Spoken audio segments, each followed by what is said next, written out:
Rajahmundry MP Margani భరత్రాంకు TDP, Janasena, BJP మహిళా నాయకురాలు చురకలు అంటించారు. ప్రతి పనికి 25% కమిషన్ తీసుకునే భరత్రాం ఎన్నికల కోడ్ వచ్చే ముందు హడావిడిగా నగరంలో చాలా పనులకు శంకుస్థాపనలు చేస్తారని మండిపడ్డారు. ది రాజమండ్రి ప్రెస్ క్లబ్లో బుధవారం జరిగిన మీడియా సమావేశంలో రాజమండ్రి పార్లమెంట్ తెలుగు మహిళా కమిటీ అధ్యక్షురాలు మాలే విజయలక్ష్మి మాట్లాడుతూ మద్యపాన నిషేధం చేశామని చెప్పి అధికారంలోకి వచ్చిన జగన్ దానిపై వచ్చే ఆదాయంతోనే పాలన సాగించారని ధ్వజమెత్తారు. అన్ని రకాల ఆర్థిక వనరులతో చంద్రబాబు రాష్ట్రాన్ని అభివృద్ధి చేస్తే జగన్ సర్వనాశనం చేశాడని విమర్శించారు. జనసేన పార్టీ వీర మహిళా కమిటీ నగర కార్యదర్శి ముమ్మిడి భాగ్యలక్ష్మి మాట్లాడుతూ తమ అధినాయకుడు పవన్ కళ్యాణ్ మచ్చలేని మనిషి అన్నారు. అటువంటి నాయకుడి పేరు పలికే అర్హత కానీ స్థాయి కానీ ఎంపీ భరత్రాంకు లేదన్నారు. బీజేపీ జిల్లా vice president doctor Anuradha, Rajahmundry Telugu మహిళా కమిటీ కార్యనిర్వాహక కార్యదర్శి మీసాల నాగమణి, నాయకురాలు పాడి లలిత, జనసేన పార్టీ నాయకురాలు ఏ గౌతమి, వి నాగలక్ష్మి, బీజేపీ నాయకురాలు అధికారి లక్ష్మి పాల్గొన్నారు. రాజమండ్రి పార్లమెంటు ఎంపీ గారు భరతరామ గారిని 3 క్వశ్చన్లు వేయాలనుకుంటున్నాం. మా యువ నాయకుడు ఆదిరెడ్డి వాసుబాబు గారి మీద గెలవడానికి 3 కిట్స్ ఇచ్చాడండి రాజమండ్రి ప్రజలకి. 25,000 ఇళ్ల పట్టాలంట. ఎక్కడి నుంచి ఇస్తావయ్యా 25,000 ఇళ్ల పట్టాలు? చంద్రబాబు నాయుడు గారు ఇచ్చిన కిట్కోళ్ళకి ఇప్పటి వరకు గతి లేదు, కానీ 25 ఇళ్ల పట్టాలు ఇచ్చావు. 25,000 ఆడపడుచుల ఓట్లు 1కి 2 వేసుకుంటే 50,000 ఓట్లు నాకు పడిపోతాయని భ్రమలో ఉన్నావు. ఇలాంటి ఓట్లు దండుకోవడానికే ఇది చేస్తున్నారని ప్రజలకు కూడా తెలుసు. ప్రజలు కూడా గమనించారు. ఈ దొంగ పట్టాలని, ఈ దొంగ చీరలని, ఇవన్నీ కూడా చేశారు. ఇప్పుడు ప్రసారానికి వెళ్తున్నారు. చీర బాగుందా? మరి 5 సంవత్సరాల పాలనలో 60 నెలల్లో ఎన్నో పండుగలు వచ్చినాయి.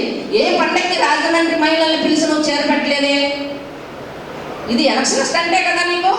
Mummidi Bhagyalakshmi, Janasena party Rajahmundry city secretary.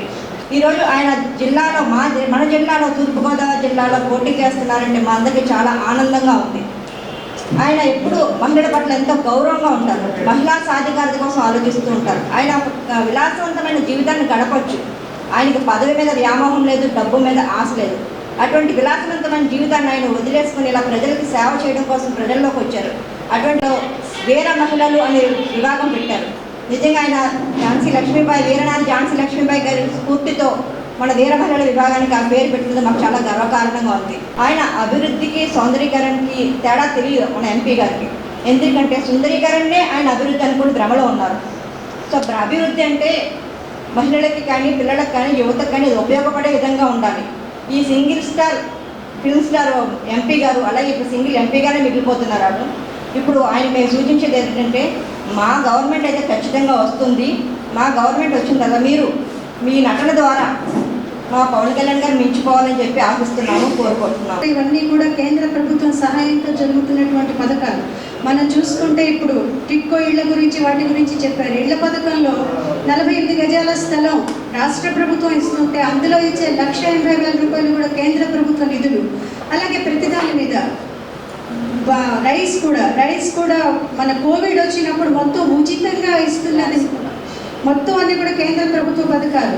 అలాగే ప్రతిదానికి మన భరత్రామ్ గారు ఆయన తీసుకొచ్చారని చెప్తారు. ఒక ఫ్లైఓవర్ కానీ, ఒక ఎయిర్పోర్ట్ అభివృద్ధి కానీ, ఒక రైల్వే స్టేషన్ కానీ, ఇవన్నీ కూడా కేంద్ర ప్రభుత్వం నుంచి వచ్చినాయి. అలాగే ఇప్పుడు పార్కుల అభివృద్ధి గురించి కూడా మన మేడం గారు చెప్పారు.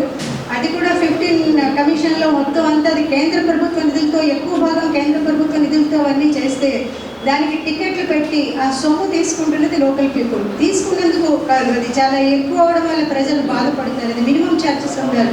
That is to maintain the cleanliness of the parks అన్నమాట.